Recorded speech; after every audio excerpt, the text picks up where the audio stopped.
Thank you, Mr. Ambassador Jonas Westerlund, for being today with me in podcast. My name is Besnik Kleka, and I'm happy to have you today and confirming to be in the podcast where we can talk more since we are in the middle of in the process of 16 days of activism, and I've seen you being very active in different occasions, taking part. So thank you for your service. Thank you for having me. It's a pleasure. As I said, it's a pleasure. And I have been working for around 10 years on the field of gender equality, more focused working with men and fathers, something very much needed, I would say, in our society, but in every society most probably. But before I jump into it, you were recently appointed as ambassador in Kosovo, but you had experience of being in the Balkan region before. I don't know if you came across Kosovo before, maybe just to tell me some differences from back then and now. That's correct. I had the privilege to work for the United Nations in Croatia, 1996 to 1998, a long time ago now. But I was 12 back then. Yeah, I was young and handsome during that time. That was a very, very difficult and challenging time of my life, but also very, very character building for myself during that time. You may recall that during that time that was called Eastern Slavonia in Croatia, and that was part of the territory that the UN handed over from Republika Srpska to Croatia. But after that I started working, went from the UN and became a Swedish diplomat, and my very first week at the ministry in Stockholm, I was tasked to organize a civil society conference on Kosovo. Oh, wow. So, and then you're like, I have to go there, no? Yes, exactly. So, and I told this story before here in Kosovo, but let me just share it briefly again. I organized this civil society conference. This was in the summer of 1998, so 9 months before the conflict started in 1999. And there was one young student leader who was participating in this conference. There were lots of other people, but I do remember this person vividly because he stood up and said that NATO must intervene in Kosovo. And remember, this was 9 months before the intervention. No one really spoke of NATO intervention during that time. And I said to myself, he's naive, young student leader. Yeah. He's today the Kosovo Prime Minister. Oh, wow. So I met Kurti then, and then already then he was very principle-oriented. But after that, I also continued. I continued working with Kosovo, and I came to Kosovo for a number of weeks after the conflict in '99 to work to establish the OC mission here in Pristina. Very different from now, of course. I mean, Pristina is now a metropolitan in a sense in comparison to back then. It was full of military vehicles everywhere, so it's very different. So you've done very well when it comes to the infrastructure and the restaurants and the whole city. I must say. Then I'm slightly disappointed that we have not progressed further on in the political process. I remember walking across the Mitrovica Bridge in 1999.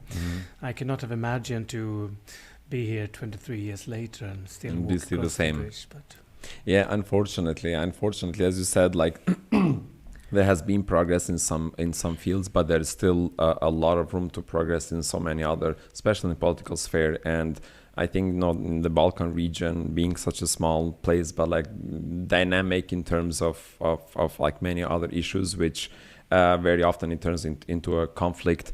And the other thing is as well, as you said, in Kosovo, there's two systems parallel, say the cultural norms that how much has they been changing, but as well structural level, which we have. Kosovo has been showing to have policies and laws, but due to the cultural norms, sometimes we fail actually to even cover protection for people and women and men in general. So in that side, I think as well for us as a country, if you're heading towards European Union, we're supposed to set a standard and in terms of growth. With experience, I think I've been working a lot with organizations who have been trying to push things forward. But we have seen a lot of lack even within institutions. especially we've seen with ministries of education, when we try to improve the curriculum and enter programs which are more gender inclusive in a way. And often we found textbooks which they promote sexism in a way, and it was very difficult to convince and change those, and sometimes they were still carried on in schools. So that's old textbooks then, from very old textbooks. Old textbooks, yes, and that there still needs for changes, and sometimes even like this was years ago. One of the excuses was like, we printed too many books, can we use them for more years? We're like, no, you cannot, because we're teaching wrong. It's not about we did waste some money printing, which it was not unnecessarily in advance, but but through the projects we managed to accredit some programs and train teachers slowly, because in other places what schools covers, here organizations do take over to help parallel with Ministry of Education or other institutions that are responsible for that.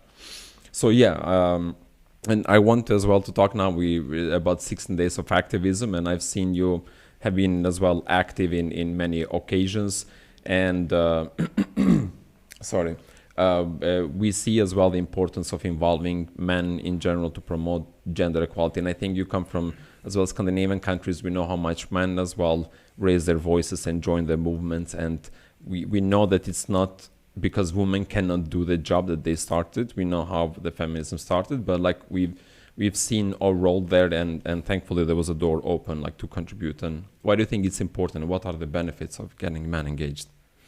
Well, first of all, let me also underline the shock of the woman who was killed 2 days ago, the pregnant woman who was killed, and that is the second woman I understand who was killed by a close family member during the 16 days of activism.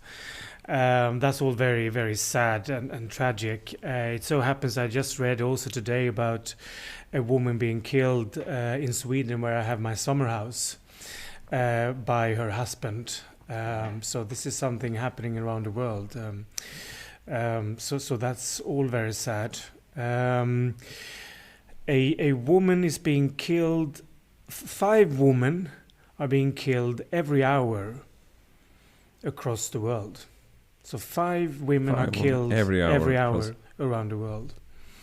So sometimes you speak about war, right? And sometimes the war in Middle East, you can have a conflict. All deaths are tragic, of course, but in some wars you have 200 deaths. But here we have thousands of people being killed around the globe every single day. And how much we're aware of it. And most of it, I suppose, is by their intermittent partner. Yes. Now we're only talking about close, domestic violence, right? Family members only. We're not talking about in general the violence. So it's all about social norms, right? That is on both sides. It's about social norms that the men still believe that they have the hegemonic power, and that they have that women would be a property like a car or something else. But it's also a social norm, if I may say so, among the women, that they are too scared to talk about this among their family members and to report this to the police. Very true. Unfortunately, especially to cultural norms, and here we're trying to challenge that, because often even when we did report cases of violence, and sometimes you used to get from police saying this is a family matter, we're like, no, it goes beyond family. It's about basic human rights, and the idea is to encourage to report more. And we have a number of women calling the Swedish embassy every week. Regarding domestic violence. Normally they have some sort of relations to Sweden, but they don't necessarily have a Swedish citizenship. And most of the time, if not all, they are too scared to go to police, because that is our first recommendation. But after a discussion, we normally call a shelter, a women's shelter, and then they go to the shelter rather than to the police. Yeah, and that is an institutional challenge.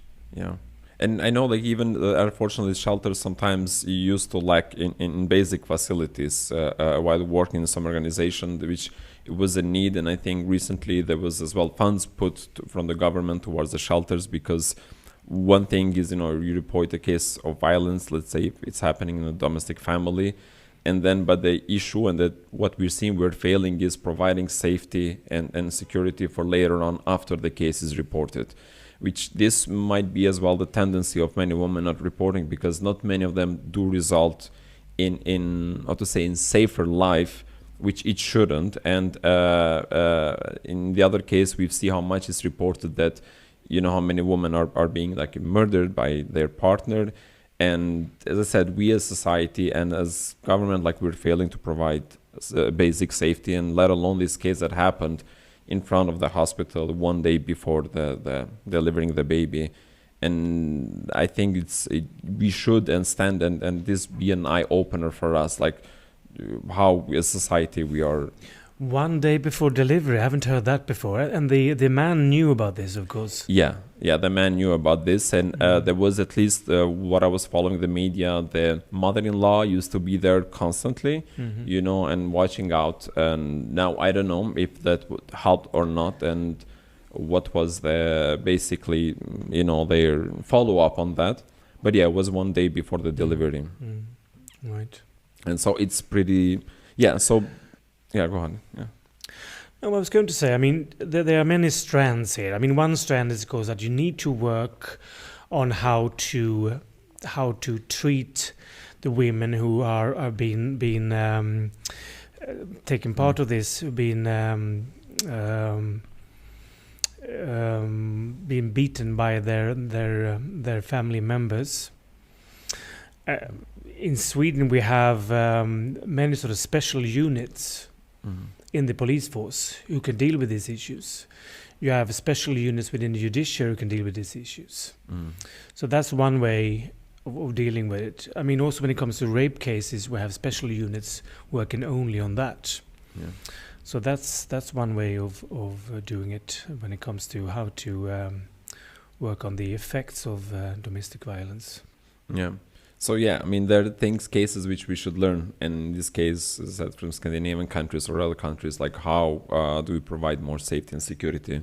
The other thing as well, as I said, would like to focus as well on prevention. How can we help to stop these cases? I mean, I know it's hard to measure prevention. This is one of the things when we're working with men, it's how do you report another 10 cases that didn't happen, but we're trying to measure the impact of the programs and beliefs and attitudes, how we found these boys before working with them, and then after 3 years when we did a endline and baseline survey to measure their attitudes and beliefs towards gender norms and gender-based violence and even interpersonal violence and their mental state of health. Well, it's been a long road for Sweden as well. It's not that it happened, during overnight or. We can go back already back to the 19th century when we had a number of school reforms and focus on education for everyone. But in more recent days, we had a reform on that you're not allowed to beat your children, and that was already back in 1957. And we had also parental leave in 1974, meaning that both the husband and the wife can take parental leave for the children. And that creates a much more stronger bond, in this case, what we're talking about, between the father and the children. And that, I think, is really something that many right-wing men are missing, that point. Yeah. That special bond that you get when you're spending time with your children. So true, and this is something I know we've been trying to really advocate in Kosovo, because if I'm not mistaken, according to the law, like men after their baby is born are allowed to take 3 days paid and I think 2 weeks unpaid. And we've seen in many ways how this is wrong, and many... we've been taking case studies from Sweden and from other Scandinavian countries what are the benefits of men taking paternity leave and spending time at home. For them, like there's tendency to drink less or to create less tendencies to create dependency on things that are unhealthy for them. Their emotional state has improved. Their family happy life was different. Children that grew up with both parents taking care of them had a tendency to pick up the right partners who, like, they believe is going to treat them equally. So, and in many ways, and one of the things we've seen as well here, because only women are offered or expected to take maternity leave. I had a case, for example, of my sister that had 2 babies, one after the other, and how much she missed from her career development, because she had to take the leave instead of being shared in a way so she could come back to work and continue her path. And this automatically kicks them out in a way, let alone many cases where, like, they even don't employ women because at some point, like, they're going to get pregnant and the law somehow is, it's not helping this case. I believe we have 480 days in parental leave in Sweden, so it's much higher, right? And we do have, I believe it's still more women who will take parental leave than men, but there's quite a good balance. We are coming quite close. As long as they have options, Exactly. Yeah. Exactly. So what I'm saying is really that the state has been promoting the change in social norms by creating laws. And by coming in with monetary contributions. Yeah.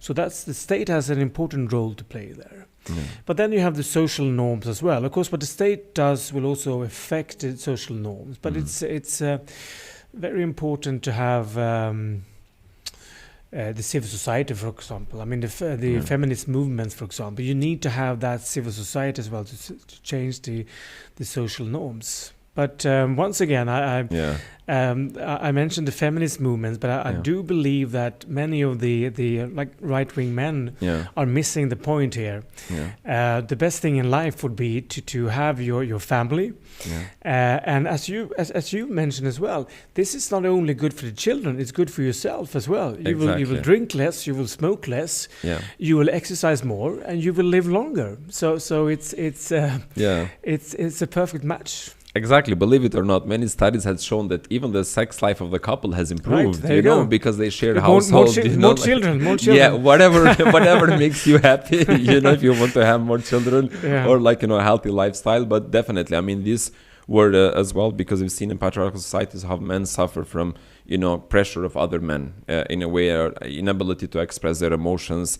And then this is something we're trying as well, said in cultural level, to really help men express themselves and express their feelings. We did a very simple exercise with them where we asked them, okay, rate 5 emotions: anger, happiness, joy, fear, and then which one would you be able to express more easily and which one would be more difficult for you. Usually always anger is the first one because they're exposed to anger, they've seen, they're experienced maybe from parents or media. And then fear is one of the emotions that they don't show it that much because they feel like it emasculates them. So they fear to fear, or they fear to have fear.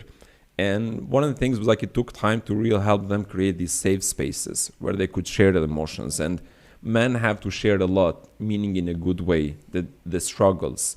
And where we're trying to take as an example how when women share and their emotions, they bond more, they help each other more. And this is something we should learn as men, to help one another.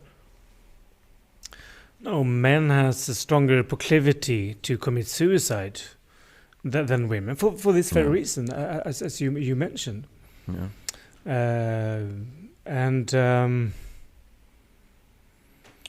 Yes, so there needs to be more feelings. There need to be more discussions among men about this. Yeah, so it helps them in a way because as I said, the suicide rate is higher among men, and then depression and. Because again, we're trying. They're being pushed to hold certain attitudes, which certainly feel like they don't correspond to them, to their real life. But because of the patriarchal norms, they're supposed to always, be the defender, protect the family in ways that they were taught, which is pressuring them in a way. It is becoming unhealthy for them and for the society. And it's not necessarily the individual's fault, right? Because these are norms that have been cultivated for centuries. As you said yourself, that the man has normally been the one who's been safeguarding the security of the family. Yeah. So it's inherent, but it's just continuous and continuous. If you see your father beating your mother, you will most likely to be, prone to do the same. Definitely, yeah. So you have to break the cycle. Definitely, and bring new strategies. And one of the things I joke and with men, when we learn about cooking skills, it makes you happy. Like I like to cook, and that's one thing I learned from my sisters. Happy meal, happy family. Right. And we know, we're joking as well, because there are many chef men who work in restaurants, but then because of the norms, when they come back home, they would rather expect somebody else to cook. We're like, let's push them. We even had, for I think 5 years ago, for the 10th of December, Human Rights Day, we taught 40 men how to cook, taught them skills, and then they cooked, and then we went on the street and we gave food for free and saying, let us be in the kitchen, because we're teasing mothers a bit, because mothers have a tendency, no, don't let the boys be in, because they're going to mess up the kitchen. We're like, let them cook, even if they make it messy, teach them how to clean so they become responsible themselves. I've gone around the world as a diplomat in more than 10 countries. Sometimes I get this question from other male diplomats. Yeah. So you're here without your wife? Yes. So, but where do you eat?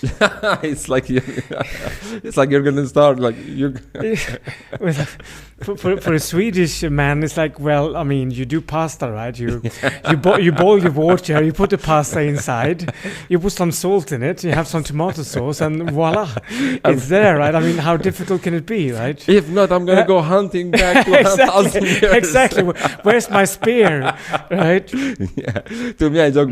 In my family, I have 3 sisters, but when it's about cooking, none of them dare to go in the kitchen. No, if Besnik is here, you go there. Right.